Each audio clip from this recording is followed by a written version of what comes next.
Charles Sousa. Yeah, so I've spoken quite a bit about jobs in rural Ontario, for that matter, jobs in northern Ontario and jobs right across Ontario. What we need to do is partnership and provide this facilitation to attract that investment, and as well the risk threshold of that investment, so that those companies and individuals are confident in dealing with Ontario, and they are. We have a strong set of fundamentals. We've attracted much now. In fact, we're the second largest jurisdiction in North America to attract investment. But you look at some of the decisions being made by government, and that's part of the problem. Look at our federal partners have just issued off some legislation that's going to hurt some rural Ontario members. When you think of Heinz in Leamington, they've made packaging modifications that's going to put them at risk. Well, we need to do more to protect those kind of investments in Ontario. And that's why we need to work and listen with those local communities who know best. And I would also say this: there are communities out there that want to do cogeneration to attract some of the major employers into their communities, and we should look at those considerations as well. Thank you, Mr. Sousa. Gerard Kennedy. Thanks very much. I guess the main thing I want to focus is that we are going to have to pick industries that have the best multiples, giving us the best jobs.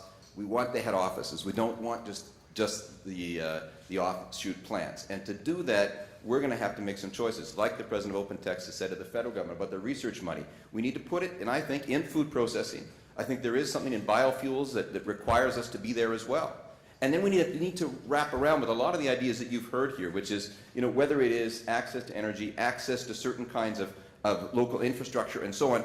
We need to make those bets following the private sector. We need to make sure that they understand there's a government with the flexibility and with the ability to recognize how to do that. The jurisdictions we're up against out there are doing that all over the world.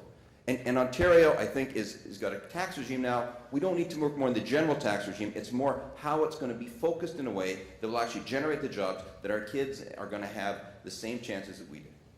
Thank you, Mr. Kennedy. Eric Hoskins. Well, I certainly hope somebody out there is taking notes, because we need to do all of the things that have been discussed on this question in terms of supporting jobs in rural and small town Ontario.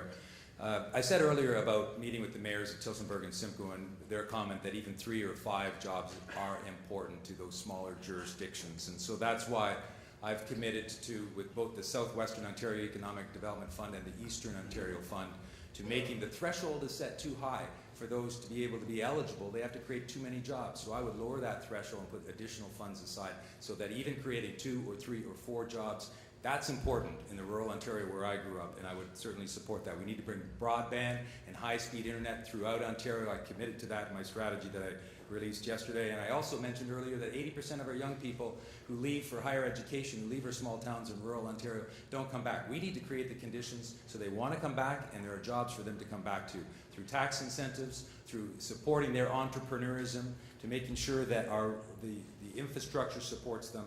Those are some of the things that I would do. Thank you. Thank you very much, candidates. Now we're going to open up our final segment for open debate. Senator Pupatello first. What we've already done, and I'm serious about this. This is what's already happened. There's a reason that Jean-Marc Lalonde, the successor Grant Crack from Prescott Russell, is supporting me in this campaign. We launched the Eastern Development Fund, and we reached into those very communities to get them to be a part of what that program should look like. We listened, and then we acted, and then we delivered. And even when it was exactly as Eric says, only those 3 or 4 jobs here and there, 10 jobs, 12 jobs, it made a huge amount of difference to small and rural Ontario. We can do that again, and we will with the launch of the Southwest Fund. But in this case, in a short campaign, I'm going to stand on my record of having done this and having listened, and know full well that we can do this again.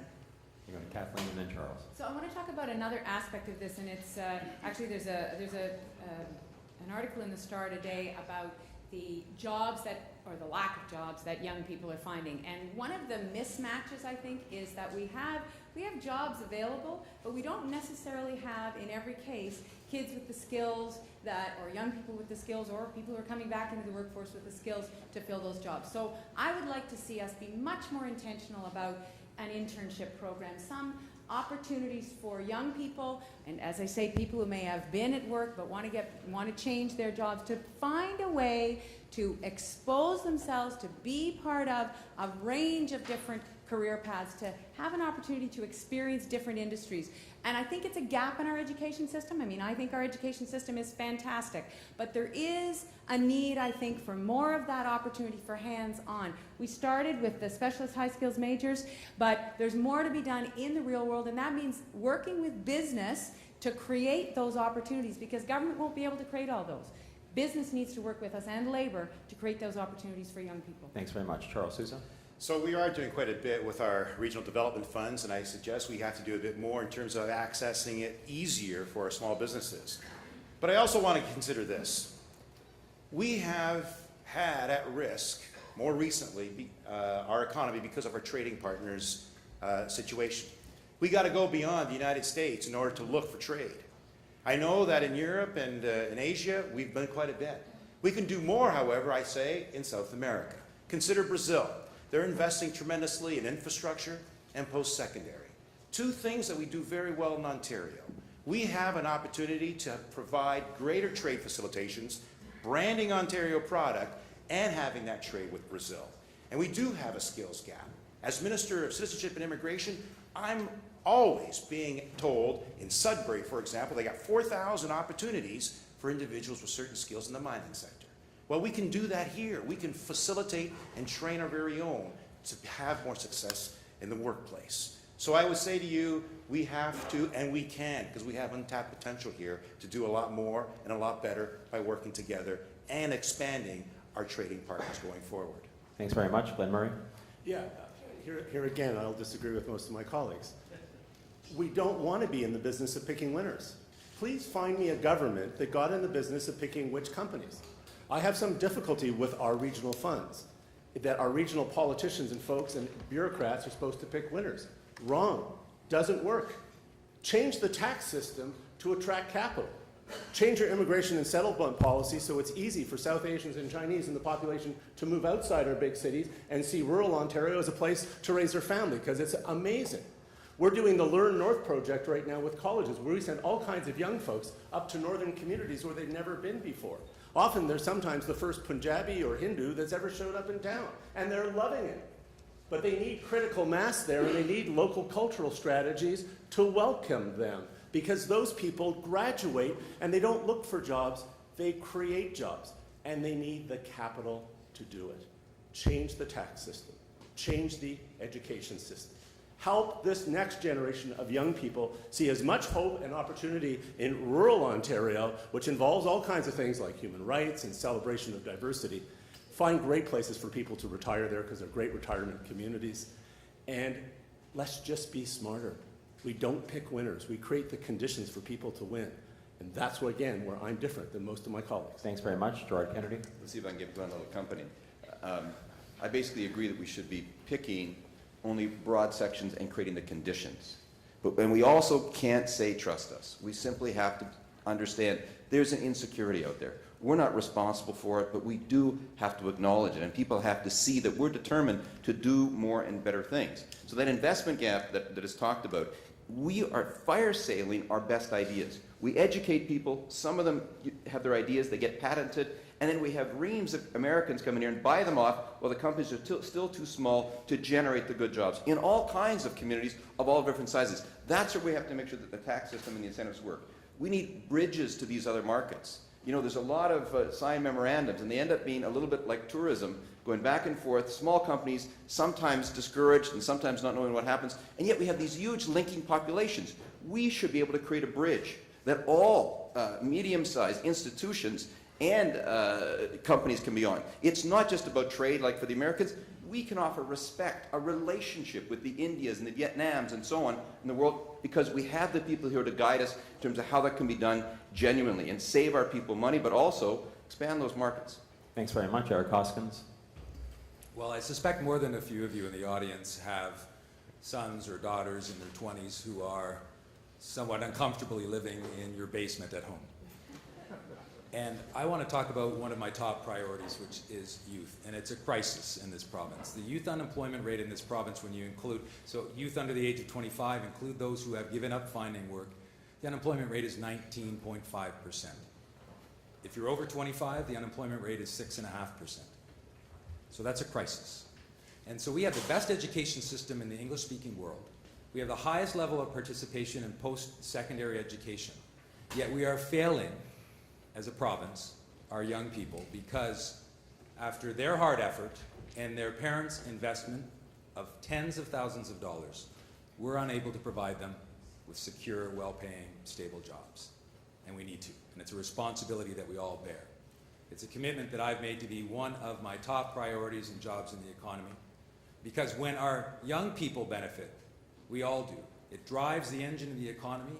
It brings down that unemployment rate, which, as you know, 6.5% is where, a little bit lower than that, that's deemed full employment in a province. But 19.5% is far too high. And I know that those of you who have sons and daughters and are concerned about their future are concerned about this issue as well. Thank you very much, Harinder Takar.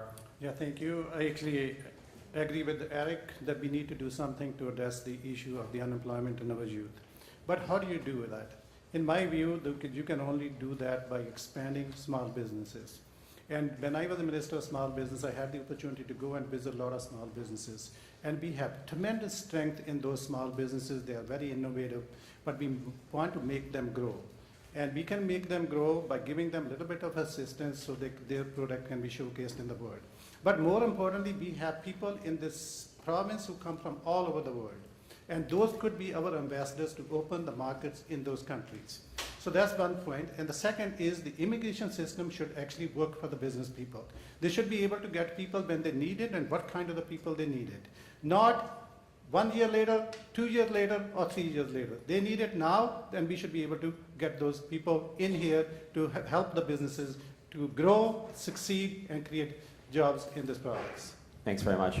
Other comments? Just quickly, I want to say one thing about jobs in the economy, because I am delighted now, today, to have heard every one of us as leadership candidates talking about jobs in the economy. I want to hear that at every debate, because I believe that that truly is what's going to drive Ontario to do the things that we need to do as a liberal, centrist government. We can feed our healthcare system in the right places because our economy is strong. When we talk about jobs, I want to talk about the most vulnerable in our population. When I was Community and Social Services Minister and spent all of that time changing regulations to help people from welfare go back to work where they want to be in the first place, and people with disabilities who kept getting staggered by all of these regulations that prevented them from being attached to do so.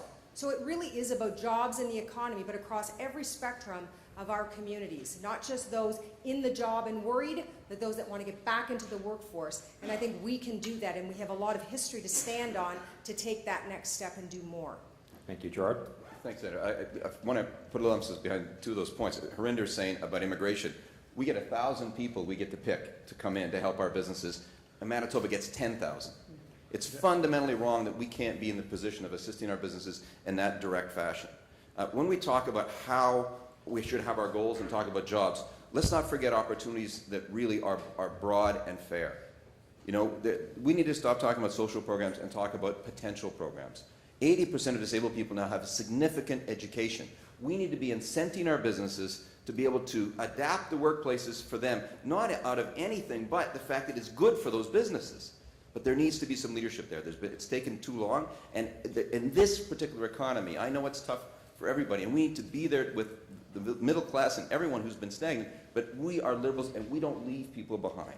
And cutting a path for them, as we've been asked to do in the report on welfare, is going to be really important to have that incorporated right where Sandra has mentioned. It should be part of our whole opportunity strategy that we come back and talk to Ontarians about. Thanks very much.